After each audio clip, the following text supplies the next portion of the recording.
Guys, welcome to my channel. আজ চলে এসেছি আর একটা রেসিপি নিয়ে তোমাদের কাছে। আশা করি ভালো লাগবে তোমাদের সকলে।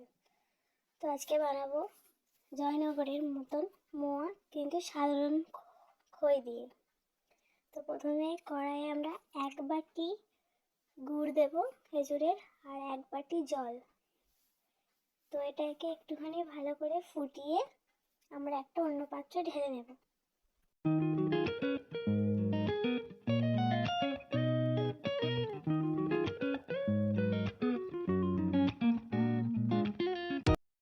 একটুখানি জাল দিয়ে এটাকে আমরা হালকা ফুটিয়ে নামিয়ে নেব।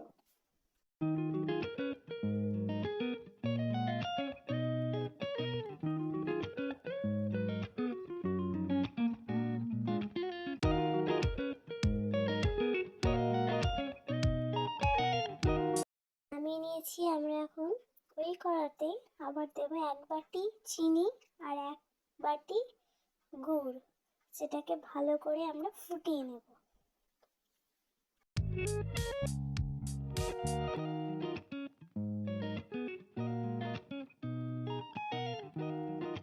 আর দেব হাফ কাপ পরিমাণের জল।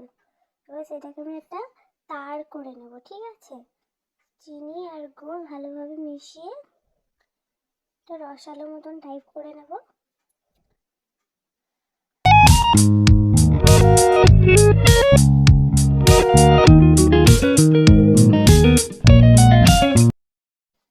আমি যে এখানে পরিমাণগুলো দিয়েছি, গুড়, চিনি, জল, সেগুলো 120 গ্রাম খইয়ের, ঠিক আছে? এবার আপনারা যেরকম নেবেন সেরকমভাবে আন্দাজ মতন করে নিতে হবে।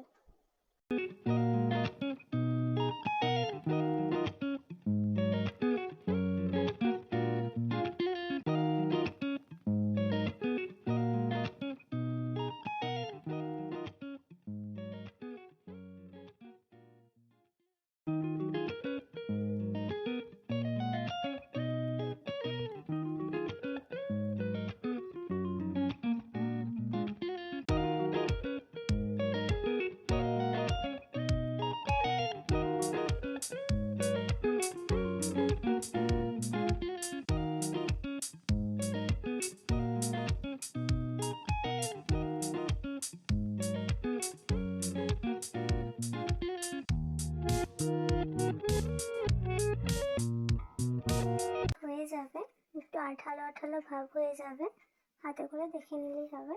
তখন ওই রসটাকে মাছ থেকে নামিয়ে নিতে হবে, একটুখানি সামান্য ঠান্ডা করে। এবার খইগুলো আমরা ঢেলে ভালো করে মিক্স করে নেব। এটাকে অনবরত মিক্স করে নিতে হবে, একটা ঝরঝরে টাইপের হয়ে যাবে।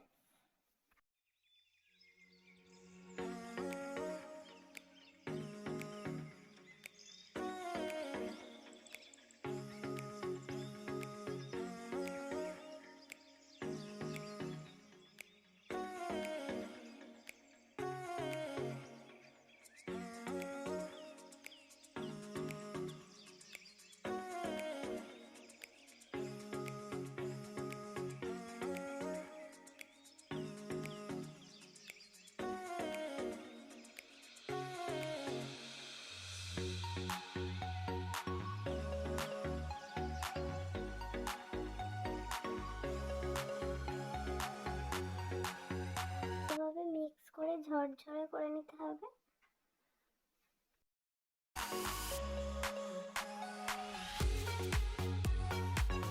দেখতে পাচ্ছ, আস্তে আস্তে পুরো রসটাকে টেনে নিয়েছে, ঝরঝরে হয়ে যাচ্ছে মুড়ির মতন। এরপর আমরা যে আগে থেকে করে রেখেছিলাম গুড় আর জলের যে মিশ্রণটা, ওটা একটু একটু করে ছড়িয়ে দেবো। প্রায় 3 হাতা মতন একটু ছড়িয়ে দেবো আমরা। তারপর এটাকে ঢাকা দিয়ে রেখে দেবো। তারপরের দিন সকালবেলা ঢাকনাটা খুলে এর মধ্যে আমরা দেব এলাচ গুঁড়ো আর দেব খোয়া ক্ষীর। আমি এখানে 75 গ্রাম মতন খোয়া ক্ষীর ব্যবহার করেছি। এটা ভালো করে এটা হাতের সাথে ভালো করে মেখে নেব। আগের দিন রাত্রিবেলা যে মুরগিটা খইটা, ওটাকে ভালো করে খোয়া ক্ষীরের সাথে ভালো করে মেখে নেব।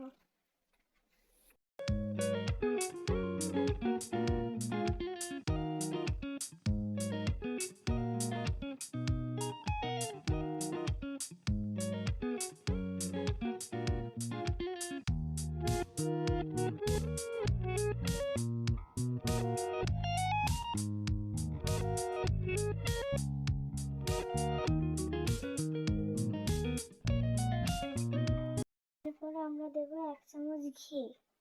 ওর উপর দিয়ে ঘিটা ভালোভাবে খইয়ের সাথে মিশিয়ে নেব। মেশানো হয়ে গেলে এটা মাখতে মাখতে অনেকটা নরম হয়ে যাবে এবং আমাদের যে গোল মতন আকার দেওয়াটা সুবিধা হবে।